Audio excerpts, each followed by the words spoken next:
মধ্যপ্রাচ্যের ভূ রাজনীতিতে এই মুহূর্তের সবচেয়ে বড় ও নজিরবিহীন মহানাটকীয় মোড়।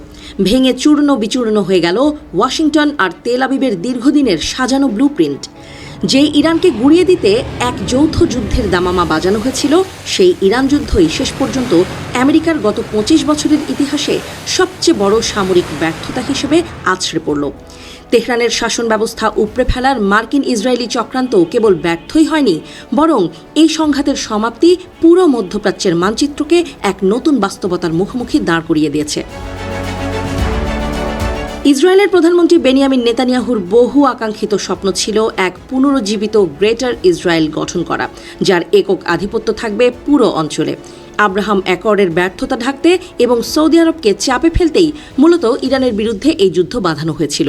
কিন্তু ইতিহাসের কি নির্মম পরিহাস, যে ডোনাল্ড ট্রাম্পকে ইসরায়েলের ইতিহাসে হোয়াইট হাউসের সবচেয়ে বড় বন্ধু ভাবা হতো, খোদ সেই ট্রাম্পের একটিমাত্র নাটকীয় ডিগবাজি বা ইউটার্ন নেতানিয়াহুর সেই আজীবনের স্বপ্নকে এক লহমায় ধূলিসাৎ করে দিল।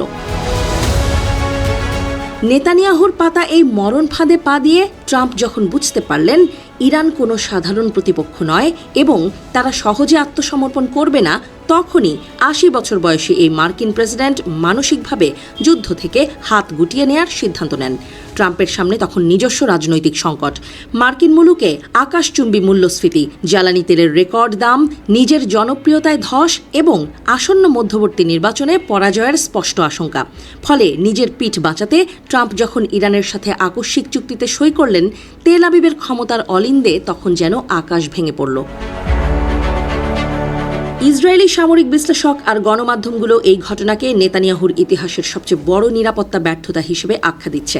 তারা খোলাখুলি বলছেন, এই যুদ্ধের আগে ইসরায়েলকে আমেরিকার অন্ধ সমর্থনে অঞ্চলের প্রধান সামরিক শক্তি ভাবা হতো, কিন্তু যুদ্ধের পর আজ ইরানই আবির্ভূত হয়েছে মধ্যপ্রাচ্যের সবচেয়ে অদম্য ও প্রভাবশালী পরাশক্তি হিসেবে। তেল আবিবের কট্টরপন্থী নেতারা তীব্র ক্ষোভে ফেটে পড়ছেন। কেউ কেউ আমেরিকাকে চরম বিশ্বাসঘাতক বলে গালি দিচ্ছেন, আবার কেউ বলছেন ইসরায়েলের এখন একাই ইরানের বিরুদ্ধে মরণ কামড় দেয়া উচিত। এদিকে ট্রাম্প কিন্তু ইসরায়েলের এই কান্নায় এতটুকু গলে যাননি, বরং মার্কিন সংবাদ মাধ্যমে কাটা ঘায়ে নুনের ছিটা দিয়ে বলেছেন ইসরায়েলের উচিত তার প্রতি আজীবন কৃতজ্ঞ থাকা, কারণ ট্রাম্প পাশে না থাকলে ইরান নাকি মাত্র ২ ঘন্টার মধ্যে ইসরায়েলকে নিশ্চিহ্ন করে দিতে পারত। ট্রাম্প স্পষ্ট করে দিয়েছেন যে মার্কিন সমর্থন ছাড়া ইসরায়েলের কোনো অস্তিত্বই থাকত না।